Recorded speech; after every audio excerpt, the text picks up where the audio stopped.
and we push our team past the point. I give an analogy. If your team were batteries, would they be rechargeable or disposable? Now everyone says, well, clearly my team would be rechargeable batteries. You know, I always make sure to recharge my team, but do we?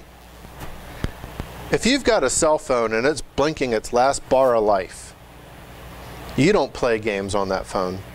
You don't do unnecessary phone calls. You get that phone call, you're like, let me call you right back, my battery's about to die. You don't waste anything on that last bar of life in case you really need that cell phone.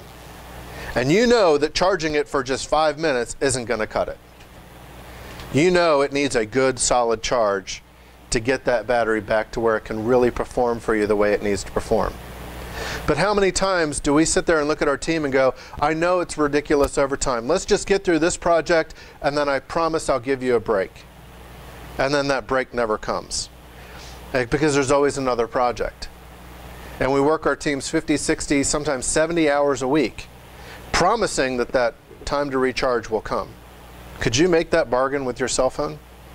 No. It's just going to die on you. Yes?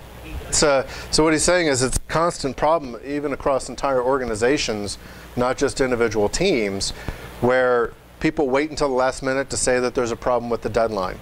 And now everyone's got to pull an all-nighter to try and get something done. That's where those follow-up points come in, because you can identify those needs earlier and hopefully limit some of that.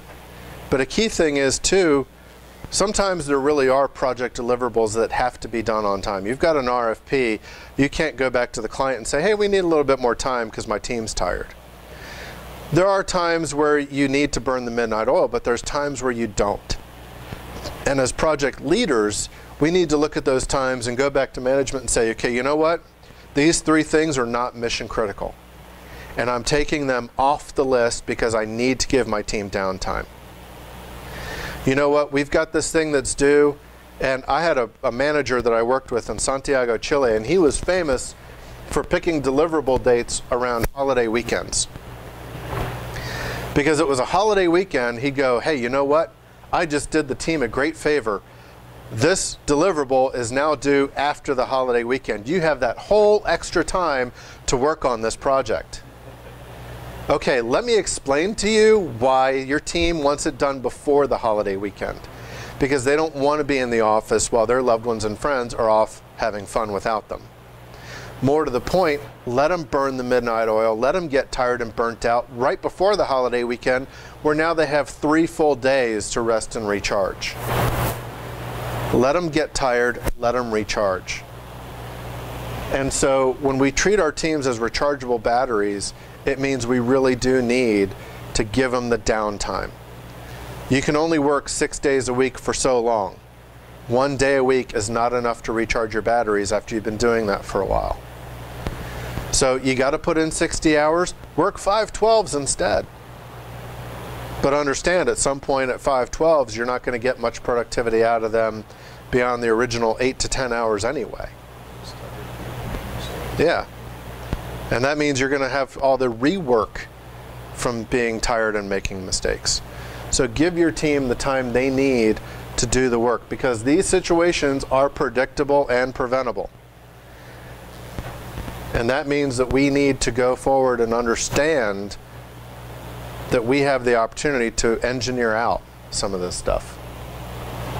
Here's a little test on human performance. This is Betty Crocker cake mix. I want you to tell me the consumables, so I'm not worried about ovens, spoons, spatulas, bowls, but what are the consumables that we need to make this cake?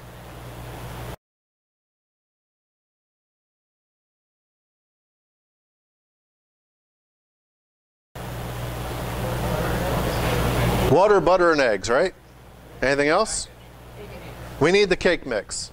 Anything else? Well, the pan and the oven are not consumables, but what other consumables do we need?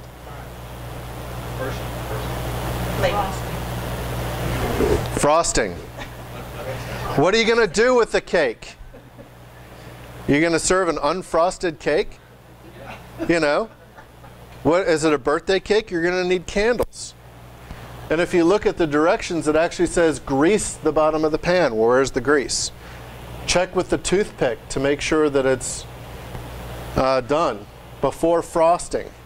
So a lot of times, if we just look at the big glaring things, we go, oh yeah, that's exactly what we need. We don't read through the rest of it to see exactly what we need. We don't plan things ahead. How many of you have done a home project and you've gone to Home Depot to get the stuff for your home project?